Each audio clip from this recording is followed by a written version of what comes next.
Ikhwani fillah rahimakumullah. Di pertemuan sebelumnya kita sempat membahas tentang uban. Bagaimana kedudukan uban di dalam sabda-sabda Rasulullah SAW, di mana uban itu ternyata menjadi sebuah pembahasan tersendiri di dalam Islam. Bahkan Al-Quran mengangkat tentang uban. Hadis-hadis juga begitu sangatlah banyak menjelaskan tentang keutamaan uban, hikmah, dan juga pelajaran di sebalik, banyak sekali pelajaran yang bisa diambil di balik rambut yang beruban. Di mana kami sempat jelaskan di dalam pertemuan sebelumnya, di dalam Quran surat apa? Kemarin kami sempat sampaikan Quran surat Fatir, ayat ke berapa? Ayat ke 37. Dalam surat Fatir tersebut, di ayat ke-37-nya Allah menjelaskan tentang bahwa manusia ini ditegur oleh Allah Subhanahu wa taala dengan teguran di mana Allah mengatakan, bukankah dulu semasa hidup kalian di dunia telah kami datangkan si pembawa peringatan untukmu. Ini pertanyaan adalah pertanyaan yang dikembalikan lagi oleh Allah kepada orang-orang kafir, kepada orang-orang yang pendosa, ketika mereka meminta kepada Allah untuk dikembalikan ke dunia, yang kedua kalinya, supaya mereka beramal soleh dengan amalan-amalan yang pastinya tidak seperti yang mereka lakukan sebelumnya. Dan ini pasti saking karena sangat menyesalnya mereka ketika Allah Subhanahu wa taala berikan mereka kesempatan tapi tidak mereka manfaatkan dengan sebaik-baiknya. Waktu yang Allah berikan di dunia mereka gunakan untuk memperbanyak maksiat, bukan untuk memperbanyak amal soleh, yang membuat mereka nanti ketika datang hari kematian, Allah masukkan kemudian mereka nanti di hari kiamat ke dalam nerakanya Allah Subhanahu wa taala. Mereka kaget, mereka tersiksa, mereka merasa kehidupan yang tidak menyenangkan di dalamnya. Mereka merasakan sesuatu yang sangat dahsyat dari siksaan-siksaan Allah Subhanahu wa taala yang tidak berkurang, dari setiap harinya malah bertambah dan bertambah siksa, yang membuat mereka pasti sangatlah sengsara, yang meminta kemudian kepada Allah untuk dikembalikan lagi ke dunia untuk beramal soleh. Dan Allah malah memberi pertanyaan kepada mereka, bukankah kami dulu telah memberikan kamu umur, memanjangkan usia, memberikan masa, memberikan waktu, kesempatan untuk supaya kamu dulu beramal soleh. Kenapa kamu tidak beramal soleh? Dan kami pula telah mendatangkan kepadamu pembawa peringatan. Ini yang kemudian nanti para ulama mufassirin menjelaskan ayat tersebut, dan ini boleh dibaca kembali nanti dalam tafsir Ibnu Katsir. Di situ dijelaskan ternyata yang dimaksud si pembawa peringatan kepadamu itu untuk mengingatkan kamu tentang kematian, itu adalah uban. Itu adalah uban. Jadi uban ini adalah utusan Allah. Kita tidak bahasakan dia Rasulullah, Dia adalah pemberian Allah. Dia didatangkan oleh Allah di kepala kita untuk apa itu? Pembawa peringatan. Allah sebutkan itu dalam Quran surat Fatir 37. Pembawa peringatan untuk apa? Peringatan bahwa dunia sudah sangatlah singkat untukmu. Kamu sebentar lagi akan meninggalkan dunia yang fana ini. Bahwa dunia itu pasti akan beruban, seperti beruban kepalamu yang sebelumnya hitam. Dunia juga seperti itu. Dunia akan engkau tinggalkan, akhirat akan engkau datangkan dengan sesegera mungkin. Kematian akan menjemputmu. Itu bahasa siratan ketika uban datang di kepala kita. Jadi uban ini memberi peringatan supaya juga kita jangan lalai dengan maksiat, jangan terlena dengan maksiat. Diajak kita kemudian untuk bertobat, seakan-akan uban berbicara seperti itu. Maka begitu banyak nanti kalau ada uban di antara kita, kalau ada uban di kepala kita itu, di rambut kita, maka satu helai uban, dua helai uban, maka begitu banyak, berarti kalau lebih daripada itu maka begitu banyaklah pengingat yang sudah datang kepada kita. Cukup dengan satu helai saja, karena Nabi tidak menyebutkan berapa helai. Cukup dengan satu helai saja, itu sudah menjadi pembawa peringatan bagi kita. Apalagi sudah beruban lebih pada itu. Dan uban di sini juga dijelaskan oleh ulama tidak hanya uban yang berada di rambut bahagian kepala, namun juga bisa uban di bahagian jenggot. Seperti itu para ulama. Jadi kalau kita lihat jenggot kita sudah mulai beruban, rambut kita sudah mulai beruban, berarti itu adalah sang pemberi peringatan untuk supaya kita jangan lalai dengan dunia yang fana ini, untuk supaya kita kemudian beramal soleh, untuk kemudian kita berfikir terhadap urusan-urusan akhirat kita. Itu makna uban.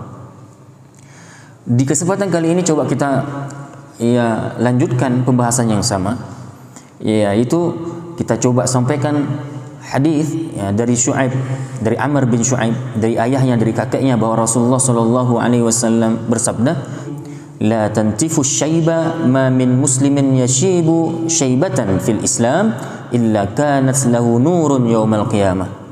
Nah, di sini Rasulullah memberitakan kepada kita ternyata uban yang ada di kepala kita itu, uban yang ada di rambut kita nanti pada hari kiamat akan menjadi saksi. Coba berupa cahaya dia. Sehingga nanti ada kepala-kepala orang Islam itu ada cahayanya karena disebabkan uban. Tapi uban karena apa? Karena apa dia beruban? Ya, ini Rasulullah sebutkan dalam hadis ini. Apa kata Nabi? Janganlah mencabut uban. Ini pertama. Jadi di sini hadisnya bersifat hadr, kemudian bersifat khabran, hadran wa khabran. Sifat dari hadis ini pertama adalah Rasulullah memberi peringatan kepada kita yang beruban untuk tidak mencabutnya. Yang kemudian ada khabaran, sifatnya pemberitaan. Berita tentang apa? Akan kita coba lanjutkan. Pertama, Rasulullah memberi peringatan kepada kita untuk tidak mencabut uban. Biarin. Tapi Pak Ustaz, dipandang tua, di hadis yang lain nanti kita akan coba sampaikan, dipandang tua di sini, bahkan dalam hadis disebutkan, janganlah engkau mencabut uban karena itu akan menambah kewibawaanmu. Ada riwayat yang menjelaskan itu dalam hadis. Makin beruban kita makin dianggap berwibawa. Minimal kalaupun kita harus menghilangkan uban, itu bukan dengan mencabutnya. Ada hadis yang menjelaskan disunahkan kita menyemirnya.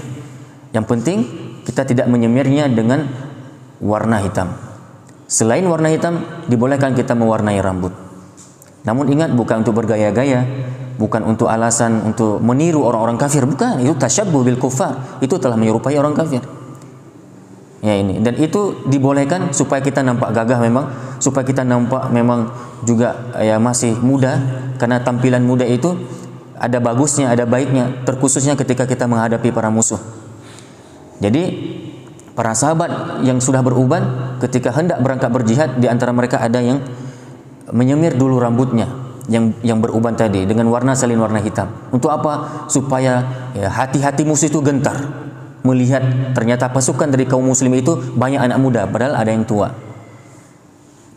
Tapi coba bayangkan seandainya pasukan kaum kafirin, orang-orang kafir ketika melihat pasukan-pasukan kaum muslimin yang sudah beruban jenggotnya, beruban rambutnya, itu kayaknya akan menimbulkan keberanian tersendiri bagi orang kafir. Oh, ternyata lawan kita orang-orang tua. Gitu. Itu hikmah, di antara hikmah di antara hikmah kenapa disunahkan juga nantinya menyemir rambut. Nah, kemudian coba kita lanjutkan. Ketika Rasulullah mengatakan janganlah engkau mencabut uban, karena apa? Ma min muslimin yashibu syaibatan, tidaklah seorang muslim yang memiliki sehelai aja, enggak usah banyak. Apalagi banyak sehelai saja uban di kepalanya itu, melainkan uban tersebut akan menjadi cahaya baginya pada hari kiamat. Namun ada kalimat sebelumnya yang ingin coba saya sampaikan. Ma min muslimin yashibu syaibatan fil Islam. Ada kalimatnya apa? Fil Islam. Tidaklah seorang muslim yang apabila rambutnya sudah beruban di dalam Islam. Di dalam Islam ini bukan ketika kita beragama Islam saja begitu saja, bukan. Maksud dalam Islam adalah beruban disebabkan keislaman kita. Beruban kenapa? Gara-gara banyak hafalan Quran kita. Beruban disebabkan kita banyak hafalan-hafalan hadis. Kita beruban disebabkan waktu yang sudah kita luangkan yang kita begitu banyak untuk belajar agama, sehingga beruban. Hafal hadis, hafal Quran, hafal hadis. Kemudian kita coba mentelahi kitab-kitab para ulama, kita kaji tafsir-tafsir Al-Quran, kita baca syarah-syarah hadis. kita coba juga meneliti tentang ya sejarah Islam dan sebagainya, sehingga membuat uban rambut kita, beruban rambut kita. Ada yang sebahagian berpikir bagaimana umat Islam ini biar jaya. Ada yang sebagian dari kaum muslimin yang dia begitu ya serius, antusias sangat untuk membuat banyak orang soleh di muka bumi ini, sehingga dia bergiat diri untuk berdakwah dan berdakwah sampai beruban rambutnya. Itu maksudnya adalah beruban di dalam Islam. Ya, itu yang dimaksud beruban dalam Islam. Bukan beruban karena urusan-urusan duniawi. Berpikir masalah harta. Ya, bagaimana aku harus tambahkan harta lagi dan harta lagi misalnya. Beruban gara-gara kekurangan harta, dia berpikir karena kekurangan harta. Ada yang beruban gara-gara banyak mikirin hutang. Ada yang beruban juga mungkin karena urusan-urusan perkantoran, urusan perdagangan, urusan ya pertanian dan perekonomian yang lain yang bersifat duniawi. Bukan karena itu. Jelas hadis menyatakan apa? Ma min muslimin yashibu syaibatan fil Islam. Ya, maka nanti kalau ada yang beruban gara-gara keislaman kita, illa kanas lahu nurun yaumal qiyamah. Pasti nanti pada hari kiamat uban itu akan menjadi cahaya nanti bagi orang yang beruban itu. Ya. Jadi uban tersebut akan menjadi cahaya baginya pada hari kiamat nanti. Akan menjadi saksi bahwa kita dulu pernah beruban disebabkan keislaman kita. Uban itu akan menjadi saksi keislaman kita, kebagusan, kualitas dari keislaman kita. Uban itu akan menjadi cahaya, saudaraku, sebagaimana terdapat dalam hadis yang telah kami bacakan yang diriwayatkan oleh Abu Dawud, dan hadis ini hadis yang disahihkan oleh Imam Albani. Dalam riwayat yang lain disebutkan innahu nurun al-mu'min. Innahu nurul mu'min. Sesungguhnya uban itu cahaya bagi orang mukmin. Ya, ini cahaya bagi orang mukmin, bukan cahaya bagi bermaksiat, bukan cahaya bagi orang-orang kafir. Orang kafir juga beruban, enggak akan mendapatkan cahaya dari uban itu. Orang-orang munafik juga rambutnya beruban. Orang-orang batil, ya pemaksiat beruban juga. Namun tidak membawa cahaya. Karena cahaya yang ada di uban orang-orang nanti, manusia nanti adalah manusia, insan-insan yang mukmin. Ya, ini orang-orang yang beriman. Ka'ab bin Murrah radhiyallahu anhu berkata, saya pernah mendengar Rasulullah sallallahu alaihi wasallam bersabda, "Man syaba syaibatan fil Islam, kanat lahu nurun yaumal qiyamah." Dengan redaksi yang berbeda, sahabat Ka'ab bin Murrah meriwayatkan hadis dari Rasulullah sallallahu alaihi wasallam, barang siapa yang telah beruban dalam Islam, maka dia akan mendapatkan cahaya di hari kiamat. Hadis yang diriwayatkan oleh Imam At-Tirmidzi dan juga disahihkan oleh Imam Albani. Saudaraku yang dirahmati Allah Subhanahu wa taala, begitulah sekilas pemberitaan Rasulullah SAW tentang uban yang ada di rambut kita. Ternyata uban itu ada hikmah tersendiri dalam Islam. Di antara hikmahnya sudah kami sampaikan dalam kajian sebelumnya dan sudah kami coba ulangi dalam mukadimah tadi, bahwa ternyata uban sebagai pembawa peringatan terhadap kematian. Uban juga akan menambah kewibawaan. Uban juga adalah nanti pada hari kiamat akan menjadi saksi keislaman seseorang, kebagusan kualitas dari keislaman seseorang. Wallahu a'lam bishawab. Ini yang dapat kita sampaikan, mudah-mudahan ada manfaatnya. Kita padai dengan doa kafaratul majlis. Subhanakallahumma wa bihamdika asyhadu an la ilaha illa anta astaghfiruka wa atubu ilaik. Wassalamualaikum warahmatullahi wabarakatuh.